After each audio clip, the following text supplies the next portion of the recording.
Gervais Restaurant, authentic French cuisine in Silicon Valley.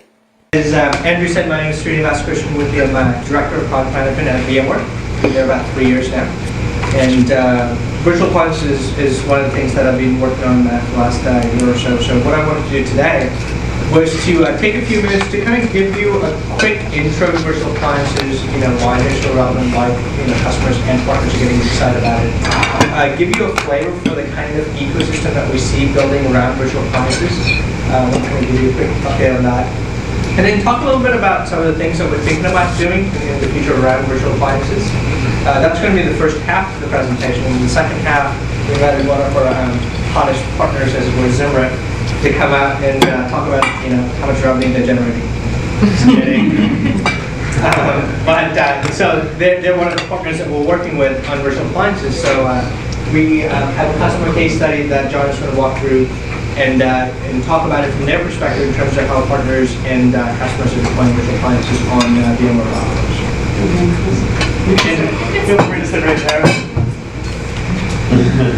I don't see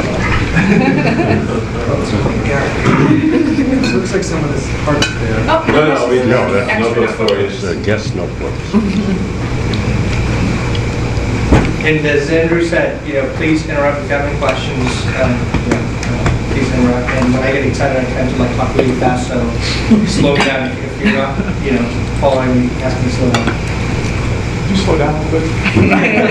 I'm not even excited yet. All right. I'm excited. So just in terms of, before I jump into what are virtual appliances, I want to kind of set the landscape just a little bit, to set the context a little bit in the sense that I want to talk about what problems IT folks are facing when in regards to deploying enterprise software in terms of managing enterprise software. So the left side is issues just dealing with installing and configuring software. If you think about enterprise software today, it's getting pretty complicated, right? There's SOA, there's multi-tier applications, web applications. The number of tiers that are required to actually make an application work is just growing rapidly. So when you think about the poor IT guy who buys a solution and needs to deploy it, he's got to go install and configure database, he's got to go install, app servers, web servers, and all that stuff, hook them all up before anything starts working. So what we hear from customers is that, look, we're spending 25 to 30% of our time just installing and configuring software before we can even look at software and play with it. That's just a tremendous amount of overhead associated with software deployment. Right? And it's just a waste of everybody's time. And there's no value added in just installing and configuring. You just want to get started. But it's almost like you have to pay a cover charge before you can even start playing with software. And then once you've gone past that stage where you've actually deployed and configured the application, then the real fun starts in terms of how do I manage this? How do I back it up? How do I set up load balancing? How do I make sure that if one of my web service crashes, that the load is going to be balanced automatically? How do I set up? How do I do clustering? All those issues are very real, very expensive today. And IT administrators are saying, look, we can't afford to buy these expensive infrastructure to do backups and load balancing and all that. So they're saying, you know what, we're just going to pick the applications that are strategically important to us, and we're going to treat them as tier 1 applications. And for just those few applications, we're going to have clustering, we're going to have high availability, we're going to have all these high-end features, only for a very small set of applications, not for everything else. So there's no bunch of other applications that are at risk, and it's just hard to manage. So with that kind of an environment as the context for what IT folks are running into in terms of deploying and configuring and managing software, I want to talk a little bit about what a virtual appliance is. In the context of that, if you look at a typical environment today, there's a physical box, you install an operating system on top of that. So the operating system is typically pretty big in size because it does two things. One is it abstracts the hardware, and then it provides interfaces to the applications that are running on top of it. So it's two things, and that basically leads it to becoming big and bloated and complicated. So one of the things that VMware does is basically separates the hardware from the software with this hypervisor thing that we have, right? And a hypervisor basically abstracts the hardware and says, look, operating system, don't worry about the underlying hardware. We'll abstract all that for you using our virtualization technology. You don't need to know anything about what's underneath the covers. We'll take care of it all. You don't need to know where the storage is. You don't need to know what the network cards I have. None of that stuff you need to care about. So then the role of the operating system changes, right? The operating system no longer needs to worry about the underlying hardware. That's being taken care of. So all the operating system needs to do is provide the interfaces for the applications that are going to be running on top of it. So what virtualization is basically doing is kind of changing the role of an operating system. It's saying, look, you don't have to be this big monolithical thing anymore. You don't have to do everything out of the sky. You just have to focus on providing the right interfaces for the application. Everything else is taken care of by virtualization. So in the context of this, the operating system and the application are kind of combined together, and that is a virtual appliance. Right? So a virtual appliance then is basically an application that's pre-installed, pre-configured, along with an operating system, packaged up as a virtual machine. Gervais Restaurant, authentic French cuisine in Silicon Valley. Does that make sense? You guys with me so far? That's not new. I mean, that's been there for a while. I mean, the fact that you could just take an image and then it has the OS embedded with the app. It's not. A couple things, right? I mean, one is today, a lot of our customers are buying enterprise software and installing in a virtual machine themselves. Right? So what they're basically doing is they create a virtual machine, install Windows, then install the application, or install Linux and install the application, and saying, okay, that's an appliance. But what we're saying is that's, if you think about it, that's yesterday's way of deploying software. Tomorrow's way of deploying software is going to be, you no longer need Windows. You don't need this big, gigantic operating system anymore. Right? And we're going to talk about how it's going to change. But just the fact that you can install software as a virtual machine and deploy it on VMware infrastructure is not new. Obviously, we've been doing that for years now. So then there's some benefits, right? From a customer perspective, it gets to a stage where this is what I'm buying, right? I don't need to worry about buying an operating system and then finding a vendor who supports my operating system and all that. I'm saying, look, for example, if I'm buying TiVo, for example, who cares what operating system is inside that box? You just don't care. You just want something that's going to do what you want it to do. You buy like a search box, for example, you don't care what operating system is installed. You just want to search. You buy a firewall as a hardware appliance, you don't care what operating system is inside. Right? So basically it comes down to the vendors saying, okay, we're going to pick an operating system, we're going to fine tune it to make sure that my application works really well. I'm going to package it all up together, I'm going to sell you a stack that you then deploy. Right? So customers basically say, they go to one place to buy it, they get the entire stack from one vendor to beat up. And then one of the benefits is that given that the operating system doesn't have to do everything in terms of managing hardware and the application interfaces, we expect the operating systems to get much thinner, much smaller, much more secure, because it's just not as big anymore. It's just fine-tuned. And at the same time, from a partner perspective, one of the things that we constantly hear from partners, and us being ISVs ourselves, we know about this, right? So let's say, some operating system vendor does, some kind of a security fix or something, right? Customers want to deploy it. And then they're going to say, hey, is your software going to work with this new, security fix from whoever? And we don't know, we have to test it. So every time somebody patches or touches the operating system, the ISV needs to spend X amount of time certifying the application all over again. And that's expensive. Oftentimes you say, look, my application doesn't even care if that security fix is there or not. We don't even use those components. But because the corporate policy is that everything needs to be patched and to be at the same level, we're forced to test them. Right? And certify our applications on that new patch level. And that's pretty expensive. But if I can actually pick the operating system myself, fine tune it, package it up, then I don't have to install the security fix if it's not applicable to my application. Right? So it kind of vastly reduces the time it takes to actually, get software out of the door in terms of patching, updating it and all that. And just the fact that you can actually deploy software very quickly means that sales cycles are faster, it takes less time to evaluate enterprise software, everything just becomes so much more streamlined. Does that make sense? And that's just the distribution part of it. And now when you take these virtual appliances and deploy them on top of VMware infrastructure, then you get these benefits just automatically. You don't even need to go anywhere and buy it. You get high availability with our VMware HA. You get consolidated backup features. So no matter what software you're running as a virtual appliance here, you get the same set of functionality. You're no longer picking and choosing what applications get high availability. You don't have to pick and choose what applications get high-end backup solutions, which ones get clustered. You don't have to worry about it. As long as you deploy your virtual appliance on top of your infrastructure, the infrastructure itself provides some core capabilities. Right? So then the thing that is exciting for us is we're simplifying the way software is going to be distributed, completely changing the paradigm there if you think about it.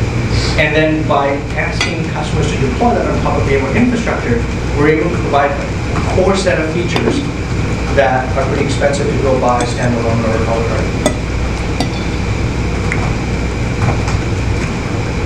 So what I want to do with this slide was just kind of give you a quick flavor in terms of what our products are and how they kind of map in terms of virtual appliances. I had a question regarding the virtual appliances and the model. You say it has to run, as long as you're running on top of the VMware resource pool, could it run on top of another VM? In other words, if I create an appliance, does it have to be VMware specific? So your question is, if I get a virtual machine, let's say a Microsoft formatted virtual machine, can I run that on top of our pool? Is that what you're saying? Yeah, or just, are there standards, or is there a move toward standards? So yeah, definitely. So today, in today's world, it's not possible, but VMware is actually very keen, and since about 18 months ago, we've been talking a lot about standards. And we see standards, the two, if you think about virtual appliances, there's two areas where I think standardization is absolutely key. One is the format of the virtual machine itself, or the virtual appliance. Right? We don't believe that it makes sense for that format, that spec, to be proprietary. We think it needs to be open, so that the virtual appliance that you create should be able to run on top of any virtualization technologies. So we published our spec, it's freely available, people can download it, and people are writing to it. A couple thousand people are downloading the spec. There's an ecosystem building around that. And the second thing is just the hypervisor interfaces that it provides up need to be standardized as well. So we have a spec that we've published, and we're working with the Linux community to see if we can get that to be the standard. So we strongly believe in standardizing both the format of the virtual appliances itself, as well as the hypervisor interfaces that it exposes up. The hypervisor is being commoditized right now, and Microsoft's making a big play, and you're seeing this all over the place. And I noticed that you're using, it looks like new terminology, VMware infrastructure. Yep. And so it sounds like you're repositioning your value proposition sort of up the stack. I'm not sure I'll agree with the commoditization part of it just yet. But I mean, if you look at, you don't think that's a trend? You don't think we're headed that way? Not right now. Right?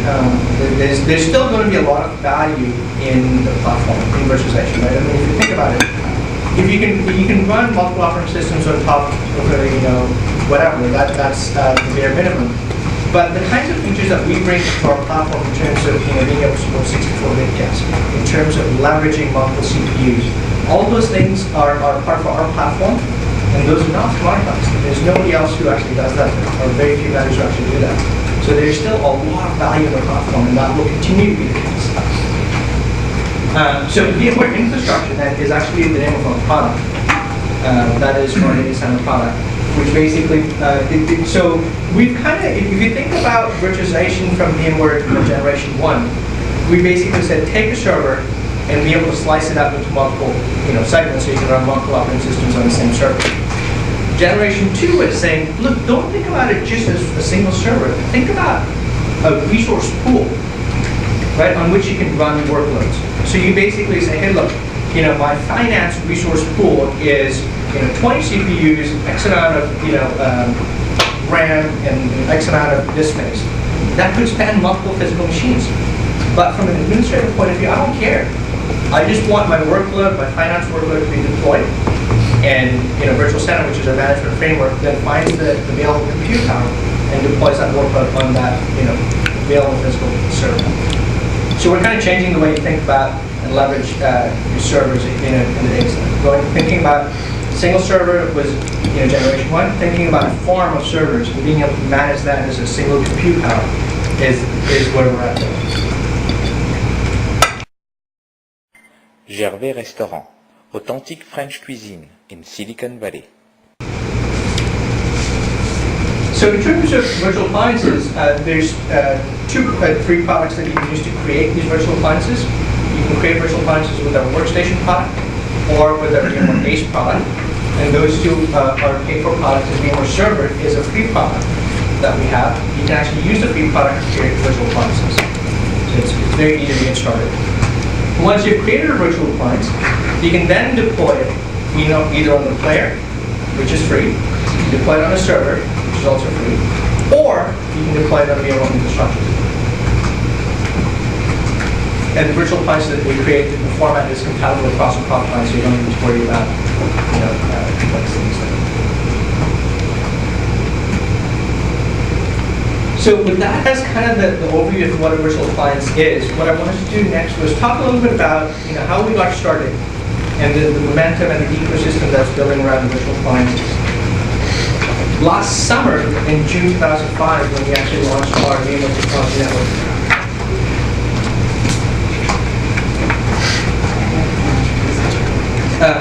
that's the first time we actually started talking about virtual appliances. And we had about 6 vendors from EA, IBM, Oracle, and all these guys who worked with us to create virtual appliances. And we made about 6 of them available through our VMTN network website. And we positioned it as a way to make software evals easy, right? So you don't have to install and configure Oracle and all these big enterprise applications. We just said, look, if the ISP gives it to you pre-installed and configured as a virtual appliance, all you need to do is just click on power on, and it starts working. Right? It greatly simplifies how you can actually evaluate software. And so that was pretty well received. And since then, we've launched our player and our server, which is kind of, got a lot of people excited and said, look, now I don't need to go buy an expensive product from Vmware, to run this appliance. I can actually just launch it on top of a player or server, which are free. And so the ecosystem around virtual appliances has taken off quite significantly. So now if you go to the MTN, there's over 300 appliances in operating system vendors who have their stacks as a virtual appliance, as database guys, as infrastructure, everybody, a lot of people are out there. And we're actually we're tracking the number of people who are actually coming to the website and downloading, and we're seeing that download every minute. Every single minute there's somebody coming to our website to download a virtual appliance.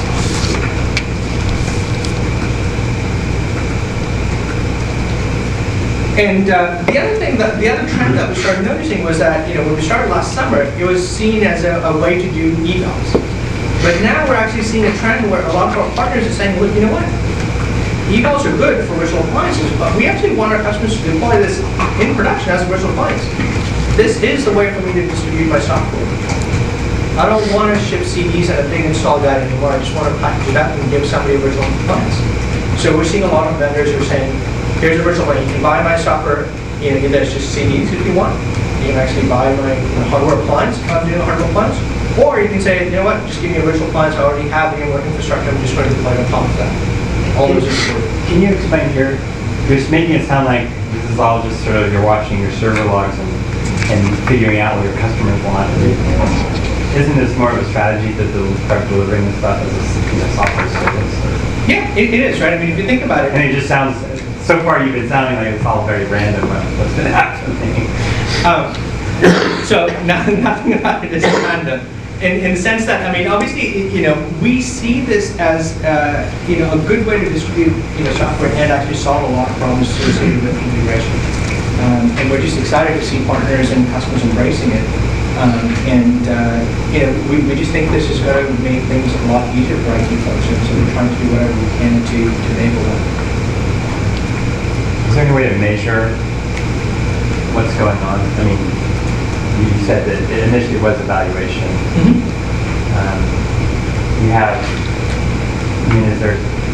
Is this becoming a preferred way for a lot of open source providers to kind of get their stacks into regular deployment? Is it the main way in effect, or is it's we're seeing that, right? I mean, we're seeing, like, for example, Cohesive FT is a small startup that just got started, I think, about a couple months ago.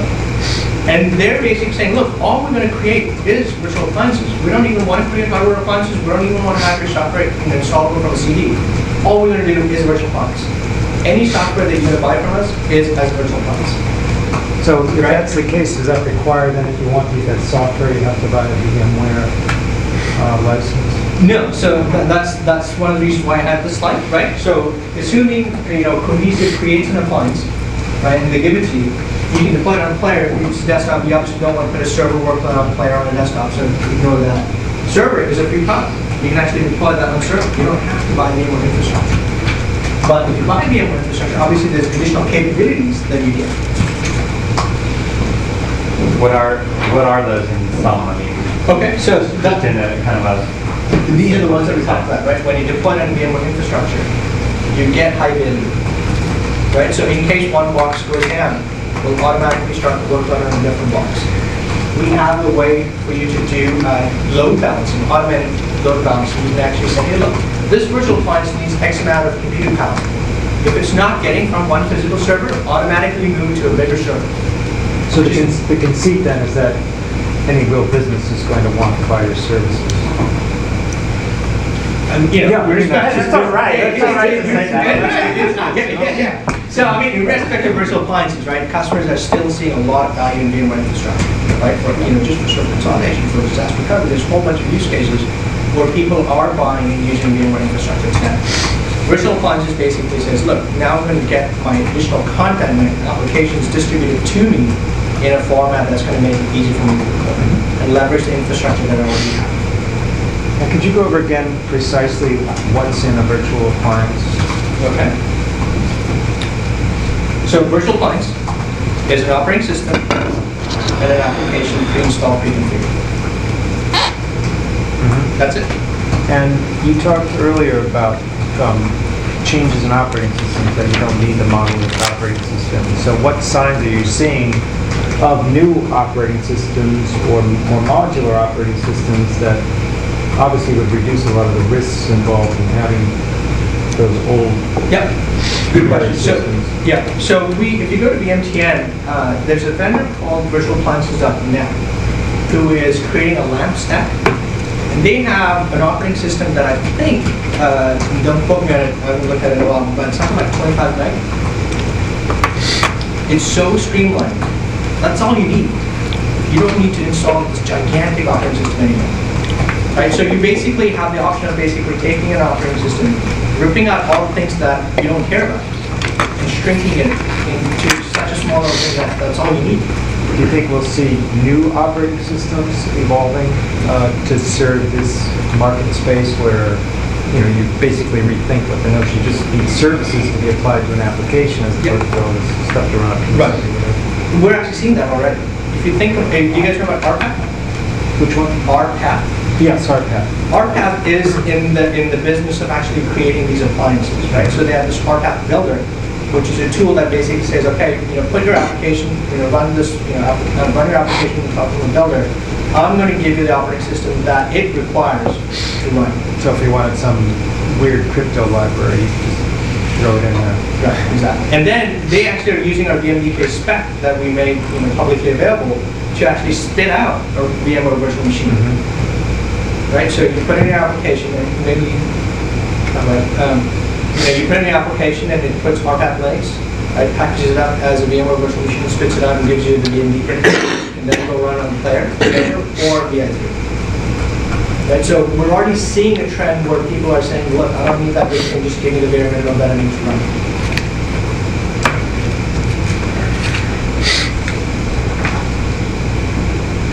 Can I just ask, this is probably a dumb question, but you're able to deliver all these appliances, different applications, no particular need to worry about an underlying operating system. And yet, VMware and the way it's kind of used in general, kind of outside of this, is to both run specific types of applications, but also to probably run some Microsoft software as well alongside it. I mean, how much of this is kind of completely sort of, you don't need Windows to do this sort of stuff, and how much of it is, practically speaking, when you actually kind of deploy it, still getting delivered along as part of Windows? Yeah. So all the appliances that we make available through VMTN are all Linux-based, because you cannot redistribute Windows unless you do some kind of special agreement with Microsoft. So all the virtual appliances that our vendors are creating and they're using for evals or selling are all Linux-based today. And what does it mean that Microsoft gave away is giving away its virtualization file format for free without a license? So they're basically copying something that we had done that is So if you think about what we have done, we've been talking about standards since last summer, right? We did our community source where we're actually making a source available to our partners. And then we've said, look, there's multiple different areas along the virtualization stack that can't be proprietary. We just want to be able to open it up, right? So we said, here's our VMDK stack, right? Our virtual machine disk format. We'll open it up. If somebody wants to, create a value-added product where you can do, say, offline patching, go ahead. You know exactly how a virtual machine is created. You know how exactly data is stored inside it. You want to create it? Go ahead, right? We just want to open it up, right? So that's happened. So we've done that early this summer, and I think since then we've had over 2,000 people come to our website to download our VMware spec. And just now Microsoft said, like, our spec is also available now without licensing and all this. Has VMware, oh, I'm sorry, go ahead. Has VMware talked to Microsoft at all about, what can be done to make Windows more amenable to this type of use? I mean, it would seem like Microsoft would be or should be concerned that they're kind of closed out of this whole thing because of the way they're licensed. And I don't know if you tossed around options for that with them? Yeah. We talked to them. Are they interested? Are they actively like, yeah, we would like to. I know the Longhorn server is going to have a version of it that's going to be just like stripped down. Although I don't think you can install software on that stripped down version. But have they talked about, hey, maybe we can, or have they expressed to VMware interest in solving the problem?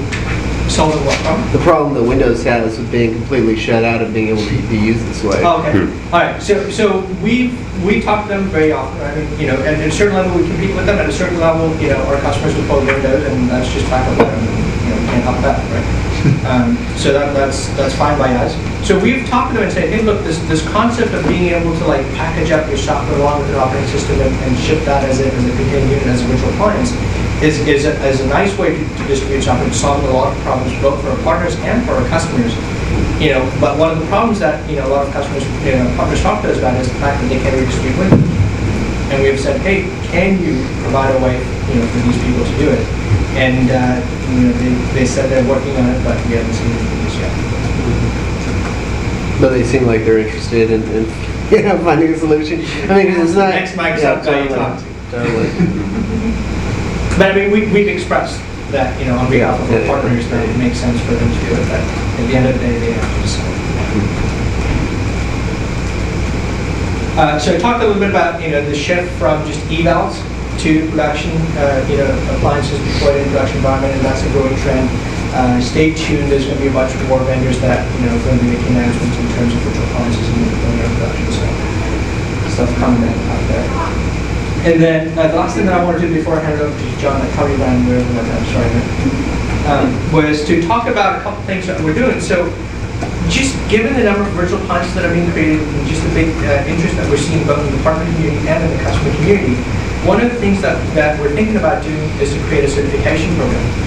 Where if you look at our customers today who have been deploying virtualization for a while, they've kind of worked with us and said, hey, if I tweak this, if I tweak that, I get better performance, I get, whatever. They've kind of come up with a set of best practices that we help them with. And we're saying, now, if you think about it, the ISV should be getting those best practices so that they can actually configure the application in just the right way so that when customers deploy it, it's going to give them optimal performance. So as part of the certification program, we're going to be working with our partners to kind of get them to share best practices, work with them so they can actually optimize that virtual appliance so that when it's running on top of player or server or VI3, that it's going to give the best performance, best usability, best everything that customers expect from it. So that's something that we're working on. And then one of the things that I want to talk about briefly was VMware Ace is one of our products. The product basically what it does is it takes, if you think about a virtual machine, what VMware Ace basically does is it proposes what we call virtual rights management, which is a set of policies that define the behavior of that virtual machine when it's running. So you can say, look, this virtual machine is only good for 30 days. You can set that as a policy. Then give you that virtual machine. You can run it for 30 days. After that, you can't even power on that virtual machine, which is as good as just dead, right? Or you can say, hey, look, from this virtual appliance, you cannot access a USB key, so you can't copy anything off it, right? Or you can only connect to this IP address from that virtual machine. You can't connect to the rest of the network. Sorry, Hans, when you say virtual machine, it's the same thing as a virtual appliance, right? Well, so You're using them interchangeably, right? yeah, Okay. So what the value that we see with VMware Ace is for software evals, right? So if I am an ISP, I'm going to do an eval for 30 days or 45 days. Now I can create, take my operating system, tweak it, optimize it, put my application, probably package it up, right, as a virtual appliance, and then put these policies around it that says, hey, look, this virtual machine is only good for 30 days. After that, go and boot it up. If they need to get an extension, they're going to call me to get an extension, and then I can give them a key that's going to give them another 30 days or whatever. So we see this as a way to manage software evals, and we see that as a growing trend in the future as well. Gervais Restaurant, authentic French cuisine in Silicon Valley.